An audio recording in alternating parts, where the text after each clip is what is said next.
सारख्याच पाहतो इथं येऊन सांगतोय असो. आणि ते जे दुःख आहे ना ते विदुर काकांनी अनेक वेळा शिष्टाई म्हणजे सभा घेतल्या आणि कौरवांना सगळ्याला समजून सांगितलं, अरे पांडवांचा तुम्ही आजपर्यंत जो छळ केलाय पांडव विसरले नाहीत बरं का. तुम्ही अनेक वेळा त्यांना त्रास दिला, पांडव एकही तुमचा शब्द विसरले नाही आणि ते त्यांच्या हातून तुमचा विनाश निश्चित आहे. म्हणून दुर्योधना अजून तरी वेळ गेलेली नाहीये. काल आपण त्यांचा विनाश पाहिला पण का झाला हे सांगतो.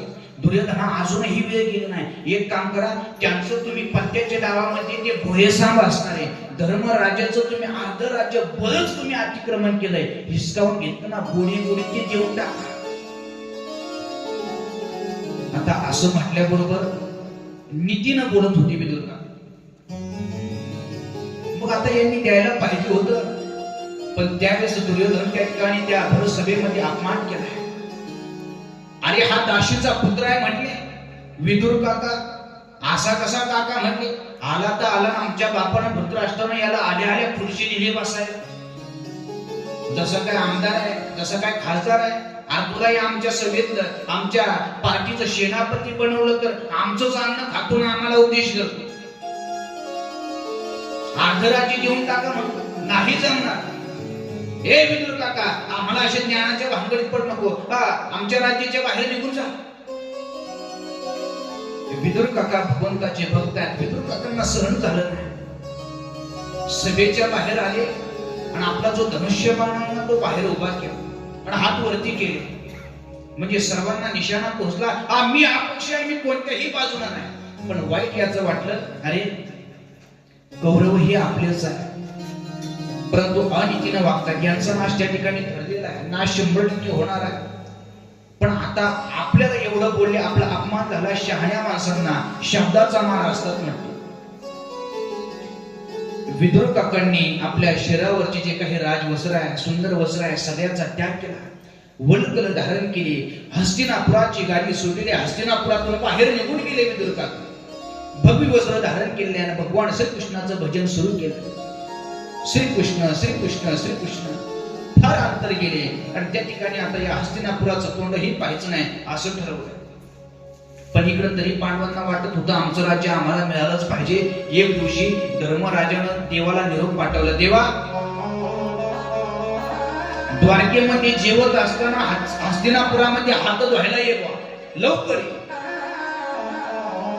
भगवान श्रीकृष्ण आले, काय काम आहे बोला बरं धर्मराज. अरे देवा सांग ना, तेवढं राज्य द्यायचं आमचं. आम्हाला राहण्याकरता जमीन नाही, खाण्याकरता काही पिकवण्याकरता काही शिल्लक नाही देवा. तू काहीतरी तडजोड कर बरं. पांडवांचं ऐकलं आणि आता देव शिष्टाई करता पोहोचला. पुन्हा सभा भरली आणि सभेमध्ये भगवंतांना समजून सांगितलं, दुर्योधना त्यांचं राज्य देऊन टाका रे, आणि तिचं खाणं त्या ठिकाणी योग्य नाही. तुम्ही म्हणता महाराज या महाभारतातल्या कथा, भागवतातल्या कथा तुम्ही रोजच सांगताय, पण या कथा ऐकून आम्ही नेमकं काय करायचं बरं. ह्या कथा कशा करता ऐकायचे सांगू. आपलं जीवन पदार्थ होण्याकरता. नुसत्या कथा ऐकायच्या म्हणून ऐकायच्या नाही, त्यांना शांत करा. नुसत्या कथा ऐकायचे म्हणून ऐकायचे नाही, ते आचरणात आणायचं. आपण जर कुणाचं अनितीचं खाणार असाल तर कथा झाल्यानंतर त्याच्याकडे जा करा, सांगा आजपर्यंत माझ्याकडून चूक झाली, पण तुझं तुला माझं मला. हे कथेतून आपण बोध घ्यायचा. भगवान श्रीकृष्णानं सांगितल्यानंतर दुर्योधनानं नकार दिला, नाही जमणार देवा. धृतराष्ट्राकडे रागानं देवानं पाहिलं, अरे आंधळ्या धृतराष्ट्र, तुझ्या पोटी हे असा कसा मूर्ख पोरग जन्माला आला. सांगितलेलं ऐकत नाही. अरे ह्याचा अर्ध राज्य घेऊ, परंतु 5 तरी गाव द्या. त्यावेळेस दुर्योधन मध्येच बोलायला सुरुवात केली, देवा तू सांगतो ना 5 गाव द्या, 5 गाव द्या. 5 गावच काय, सुईच्या टोकावर मावेल एवढी सुद्धा जमीन आम्ही त्यांना मिळवून देणार नाही, राज्य मिळवून देणार नाही. काय करायचं. देवाला राग आला. देव तिथून सभेतून निघाले, बाहेर आले आणि आपल्या रथामध्ये बसणार आहे. एक पाय रथात टाकला, तेवढ्या दुर्योधन परत परत आला, हे कृष्णा, अरे कृष्णा एक काम आहे, थांब थांब थांब. देवाला थोडा आनंद झाला. देवाला वाटलं आता याला पश्चाताप झाला ना, आता होकार देणार आहे का. बोल बरं दुर्योधना काय काम आहे? दुर्योधनानं सांगितलं आतापर्यंत सभेत काय झालं ते सगळं ते शिष्टाई करताना काय तू आम्हाला सांगितलं, आम्ही नकार दिला, त्याचा राग येऊन येऊ नको बरं देवा, सगळं सोडून दे. पण हात जोडून माझी तुझ्याकडे प्रार्थना आहे देवा, पत्नीनं घरी तुझ्याकरता सुंदर पंचपक्वान्नाचं भोजन बनवलंय. आता जरी मी तुला काही उलट सुलट बोललो असतो तरी सुद्धा मी तिथं बोलणारा मी तुझ्या विरुद्ध दिशेनं आहे, बाजून आहे, आणि तू आमच्या विरुद्ध बाजूने बोलतोय. तो राग ध्यानात ठेवू नको देवा, पण आता भोजन करण्याकरता घरीच. त्यावेळेस भगवाना उद्धवाला सांगतात, उद्धवा कोणाच्या घरचं खावं कोणाच्या घरचं खाऊ नको याला सुद्धा शास्त्र आहे.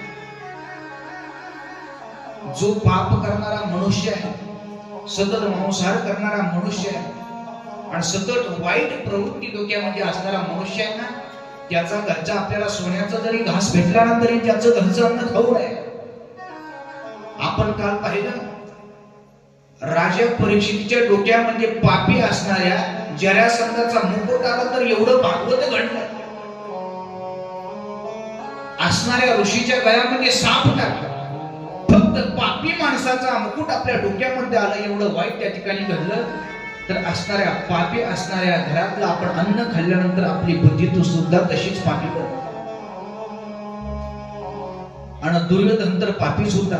दुर्योधनानं तयारी जेवण्याकरता कशी केली होती सांगू? भगवंताला ज्या भाज्या बनायच्या ना त्या भाजीमध्ये अनेक प्रकारचे विंचू टाकलेले आहे, विषारी सापाचं विष काढून त्याच्यामध्ये कालवलेलं आहे, आणि देवाला ते आता भोजन खाऊ घालायचं, देव मेला पाहिजे याकरता ते प्रयत्न केलेले आहे. भगवंतानं नकार दिलेला आहे. दुर्योधन का मेवा त्यागे, दुर्योधन का मेवा त्यागे, सागरी दूर घरचा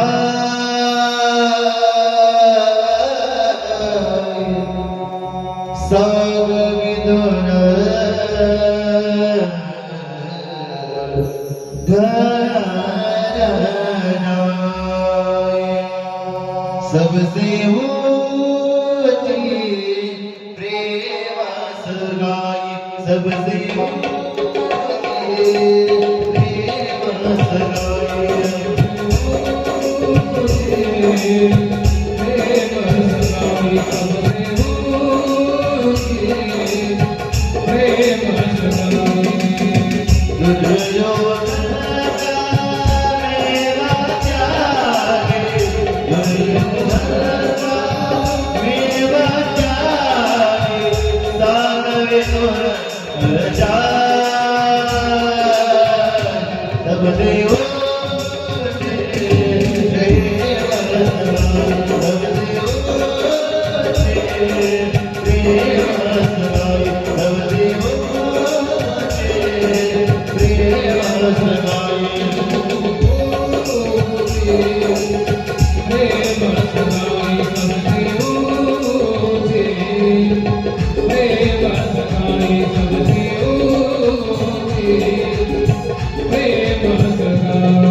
गोपाल कृष्ण भगवान.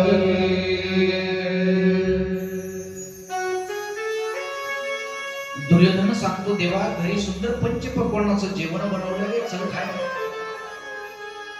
भगवान श्रीकृष्णाला त्या ठिकाणी नकार दिला आणि उद्धवाकडे पाहिलं. उद्धव म्हटला, देवा तुझं खरं आहे, पण तू कथाकार आहे, कीर्तनकार आहे, तुला कोणी जीव घालतं, मिठाईच काय खायला देतं, पण आमच्यासारखे गरीब कलाकार मेले ना, म्हटले इकडं वाचू वाचू. देवा मला भूक लागली, तू खुशाल नाही म्हणतोय, मग नेमकं आपल्याला जीवन कुठं करायचंय? तो असं भगवान सांगतायत, उद्धवा आपल्याला इथं खायचं नाही, मग धावजी चलो विदुरा घर धावजी चलो विदुरा घर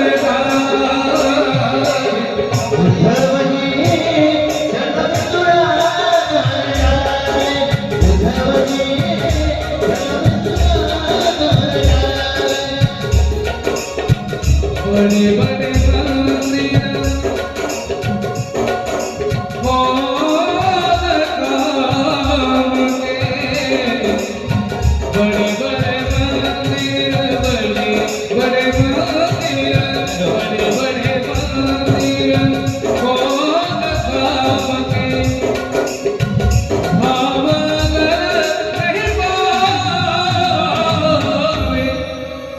चलो विदुरा घर जाए,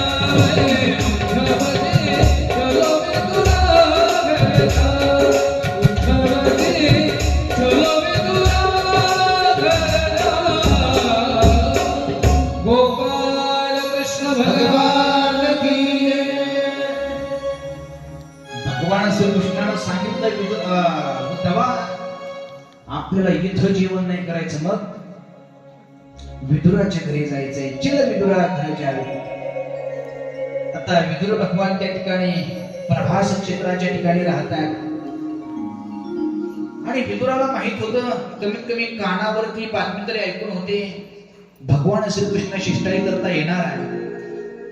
आणि आल्यानंतर फक्त मनात अशी इच्छा केली होती, भगवान आल्यानंतर आम्हाला भेटले पाहिजे आणि भगवंतानं घरी येऊन 2 घास का होईना खाल्ले पाहिजे, अशी फक्त मनात इच्छाच होती. पण भगवंताला सगळंच करतो, सगळ्यांच्या मनातलं करणारा तो भगवान श्रीकृष्ण आहे. आता आपण कथेमध्ये बसलेला आहात, आपल्या कोणाच्या मनात काय विचार चालतात हे सुद्धा भगवान श्रीकृष्णाला कळत आहे. प्रभास क्षेत्राच्या ठिकाणी आता शोध घेत आता भगवान श्रीकृष्णाला कुणाला तरी विचारताय, उद्धवजी कुठं राहतात, ठिकाण सांगितलं तिकडं राहतात. प्रभास क्षेत्राच्या ठिकाणी आता भगवान श्रीकृष्ण निघालेले आहे, सोबत उद्धवजी आहे. दारासमोर आता त्या ठिकाणी रथ आलेला आहे. रथ आल्याबरोबर आता आतमधून सुलभा काकी आणि विदुर काका बाहेर आले. आपण तर गरीब आहोत आणि आपल्या दारासमोर फॉर्च्युनर गाडी कोणाची आली म्हटली पाहिजे, तर डोळ्यानं दिसलं रथ कोणाचा आहे? भगवान श्रीकृष्णाचा रथ आहे. सोबत त्यांच्यासारखं दिसणारं त्यांचंच प्रतिबिंब उद्धवही सोबत आले. एवढा आनंद झाला, एवढा आनंद झाला, एवढा आनंद झाला, आनंदच गगनात मावे. आता त्या विदुर काका बाहेर सांगते, देवा या ना आतमध्ये, या ना देवा, अहो का बाहेर उभा राहिले, या ना आतमध्ये, तुम्हाला बसण्याकरता मी पाठ टाकलाय, बसा देवा. आतमध्ये आले. काकी नेमकं त्या ठिकाणी स्नान करतात आणि विदुर काका आता देवाला काहीतरी खाऊ घालावं म्हणून मिठाई आणण्याकरता बाहेर गावी गेले. बाहेर कुठेतरी दुकानात गेले, व्यापाऱ्याकडे गेले आणि सुलभा काकीनं आवाज ऐकला होता. आता देव सांगत होते, या ना देवा, या ना देवा. कदाचित तो भगवान श्रीकृष्णच आला तर नसावा ना. डोकून पाहण्याकरता आता त्या काकी बाहेर आल्या. स्वतःच देहभान विसरलेले, आपण काय करतो, कोणत्या स्थितीत आहे, सगळं देहभान विसरून गेल्या. देवा समोर आल्या. देवा आला, लांबून आला, दमला असतात ना देवा, घ्या थोडस पाणी. ग्लास मध्ये पाणी दिलं, उद्धव पाणी प्याले, देव पाणी प्याले. आणि देवा भूक लागली असेल काहीतरी, तुम्ही आता जेवण करा. बरं जेवण करण्याकरता काही नाही, सध्या तुम्ही फलाहार घ्या ना देवा. फलाहार म्हटल्यानंतर काय देवाला खायला द्यावं? देवासमोर त्या ठिकाणी केळाची फणी ठेवली आणि काकीनं आता तिकडे निघून जावं ना. काकी देवासमोरच बसल्या. बरं का, देवाचं ते गोंड स्वरूप पाहिलं. काळा मनमोहन मुरली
काकी आता भगवंताच्या समोरच बसल्या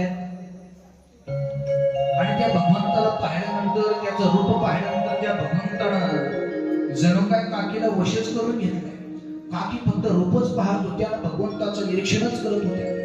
कसा तो भगवान श्रीकृष्ण रूपामध्ये भरून त्या ठिकाणी परमात्म्यानं भुळ पाडले. ज्याप्रमाणे गवळणी सांगतात ना, हरिणी माझे हरिणी चित्त आणि भार चित्त विसरले. आता कैशी जाऊ घरात, आम्ही आमच्या घरी जाऊ शकत नाही, कारण त्या हरीनं आमचं चित्तच हरून घेतलं, काकीचं चित्त हरून घेतलंय. पण देवा काहीतरी खा बरं. केळाची फणी घरामध्ये होती, फणी समोर आली आणि एक एक केळ त्या ठिकाणी आता काकी सोलायच्या, स्वतः घर खाऊन घ्यायच्या आणि साल्ट उरलं का देवाला म्हणायच्या खा साल्ट. दुसरं केळ सोडायच्या, स्वतः घर खाऊन घ्यायचा, मिठू मिठू मिठू गोड गोड खायचे, म्हणायचे वा देवा किती सुंदर आहे रे तू. म्हणजे देवाला म्हणायचं तू सुंदर आहे आणि गोड गोड कर आपण खायचा आणि देवाला साल्टी टाकायची. देव सुद्धा मिठू मिठू मिठू मिठू साध्या एक डझन केळाच्या साल्टी खाल्ल्यानं महाराज देवाला कथा संपल्यावर पुढे जेवायला भूक राहिली. केळाच्या साल्टी खातात. त्यावेळेस विदुर काका बाहेरून देवाला खाण्याकरता मिठाई घेऊन आले आणि आल्यानंतर प्रसंग पाहिला. निवसर अवस्थेमध्ये असणारी काकी सुलभा आहे आणि देव तिच्या समोर बसलाय की स्वतः केळाचा गर खाते, देवाला साठी खायला देते. देव आनंदानं मिठू मिठू मिठू मिठू नाचू नाचू उड्या मारू मारू खातोय. विदुर काकाला हा प्रसंग पाहिला, गहीवरून आलो, अगं काय करतेस? तुझ्या समोर कोण बसला तुला माहित आहे? अगं जगाचा बाप, जगाचा गुरु कृष्ण वंदे जगत. तो असणारा भगवान आहे, एकदा स्वतःकडे पहा. काकीला आजल्या काकी निघून गेल्या, स्वतः देहभाव रूप त्या ठिकाणी हरवला होत्या. हा कृष्ण आहे आणि मी विदुराची बायको, हा भावच त्यांच्या मनामध्ये राहिला नव्हता. भावरहित झालेल्या काकी होत्या. आता विदुर काकांनी आतमध्ये प्रवेश केला आणि आता त्या काकीच्या जागेवर स्वतः बसला. समोर पेपरामध्ये मिठाई आहे, एक एक मिठाई 2 बोटामध्ये घ्यायची, देवाच्या मुखात घालायची. तोपर्यंत काकी नटून सजून त्या ठिकाणी आल्या आणि शेजारी बसल्या होत्या. देवाच्या मुखात मिठाई घातली. आता मिठाई कशी असते सांगा बरं? मिठाई खाल्ली का तुम्ही आजपर्यंत? बोलतच नाही तुम्ही अशी. तुम्हाला हे माहिती आहे, या सगळ्या व्यासपीठावरच्या मंडळींना आम्ही उत्तर दिलं, आम्ही तरी कशाला मध्ये बोलायचं. मिठाई ही फार गोड आहे आणि ती गोड मिठाई आता भगवंताच्या मुखामध्ये गेल्यानंतर भगवंताला अस्मित हास्य करायला पाहिजे, पण देव पाठीकडे पाहायचं माझा. कडू देव भावाचा भोगेला हाती दुष्काळ तया, हाती दुष्काळ तयाला, हाती दुष्काळ तया. देव भावाचा भोगेला हाती दुष्काळ तया, देव भावाचा भोगेला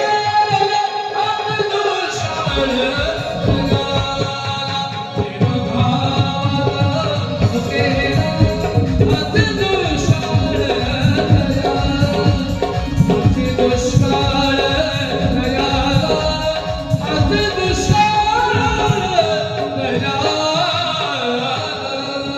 गोपाल कृष्ण भगवान तेरे श्री राधे श्याम.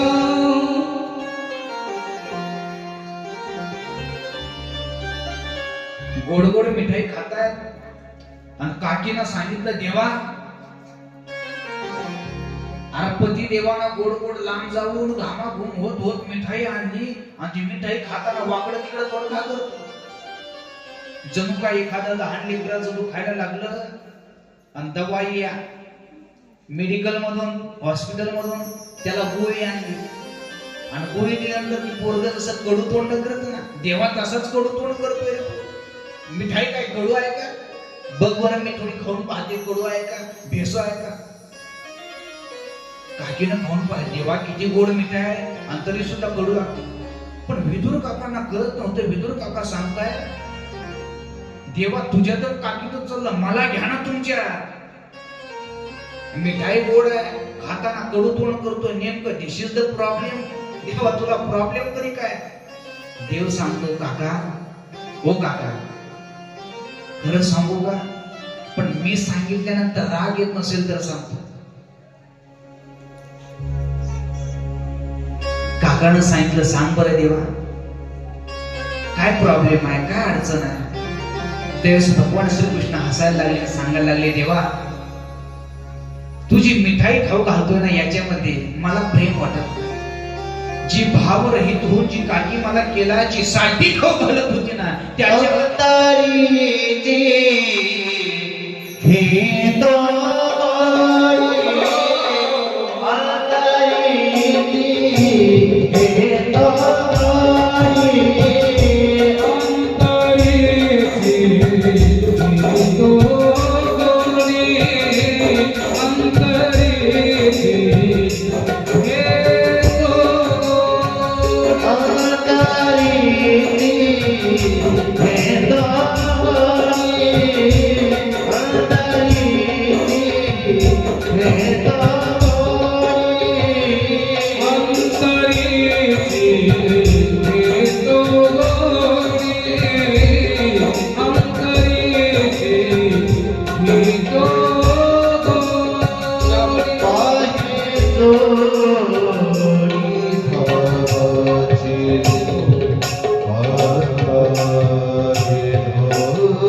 काकांना सांगतायत, काका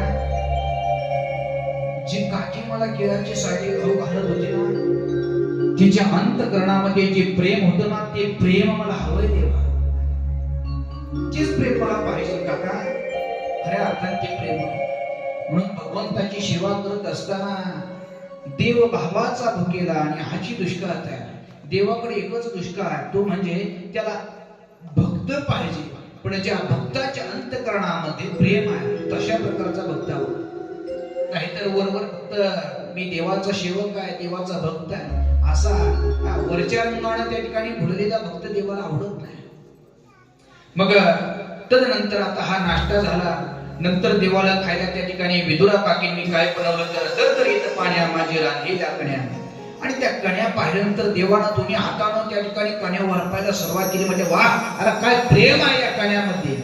ते गुलाबजाम मध्ये सुद्धा नाही, काय कण्या झाल्या काकी तुमच्या हातानं. कण्या वगैरे सगळे खाल्ले आणि भगवान श्रीकृष्ण आणि आता विदुर असणारे उद्धव देव त्या ठिकाणी निघून गेले. अनेक दिवसाचा त्या ठिकाणी काळ लोटलाय आणि आता उद्विग्न अवस्थेमध्ये विदुर काकांना वाटलं इतर राहिलाच. हस्तिनापूर तर सोडलेलंच होतं, बाहेरचा परिसर पंचक्रोशीही नको. सरस्वतीच्या तीरावरती गेलेले आहे,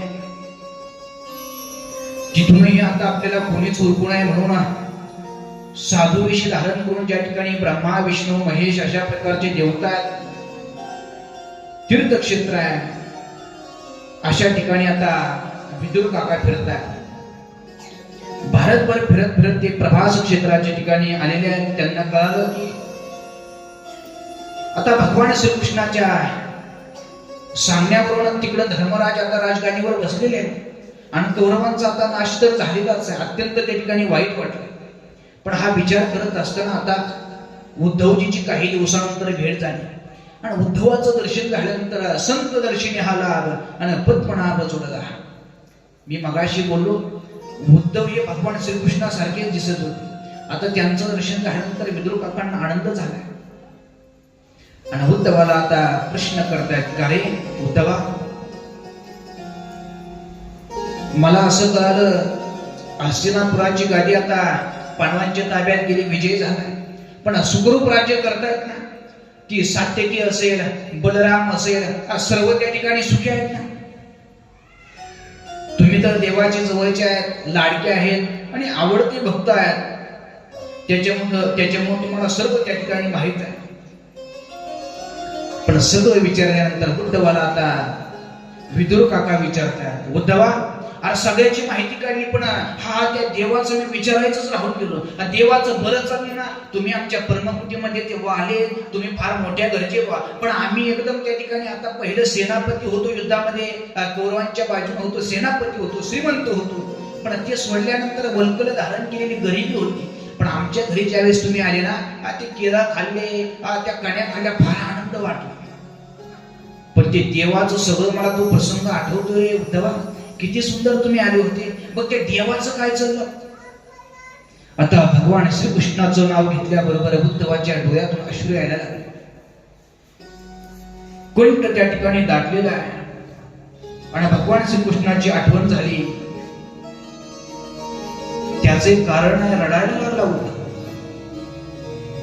कारण काहीतरी विपरीत घडलेलं होतं. ते आता विदुर काकांना प्रसंग सांगणार होते उद्धवजी. उद्धवजींनी सांगायला सुरुवात केली, का हो विदुर काका, आता त्या भगवान श्रीकृष्णाची मला आठवण येते. तुम्ही आठवण त्याची नको काढायला होती, तुम्ही आठवण काढ. डोळ्यातून बहायला अश्रू यायला सुरुवात झाली. खरं सांगू विदुर काका, तो भगवान आता राहिलाच नाही, निघून गेला तो भगवान. लहानपणी आई आम्हाला माती खेळत असताना मारायची रे विदुर काका, पण त्यावेळेस सुद्धा मला श्रीकृष्ण एवढा त्या ठिकाणी आवडायचा ना.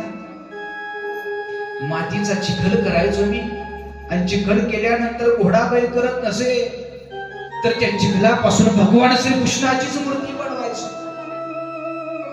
त्या श्रीकृष्णाची मला आता आठवण झाली, त्याच्याशिवाय मी जीवनच जगू शकत नाही. आता उद्धव रडायला लागल्यानंतर विदुर काकाला राहत नाही. विदुर काका सांगतायत, अरे नेमकं तू देव गेला तरी कुठं. त्यावेळेस दोघांचं हे मौन आहे. आता विदुरानं बोलायचं त्या ठिकाणी बंद केलं आणि उद्धवानं बोलायचं बंद केलंय. एकामेकाच्या गळ्यात दुमसू रडायला लागले, देवाची आठवण काढायला लागले. कंठी प्रेम दाटे नैनी नीर लोटे हृदयी प्रगटे राम. कंठामध्ये प्रेम दाटलेलं आहे, नयनी नीर लोटे, डोळ्यातून अश्रू यायला सुरुवात झाली. आणि उद्धवजी सांगतात, अरे ते देवाचा विरह झाला रे आम्हाला. आता कृष्ण रूपी सूर्याचं अस्त झाल्यामुळे आमच्या घराला जणू काय काळ रूपी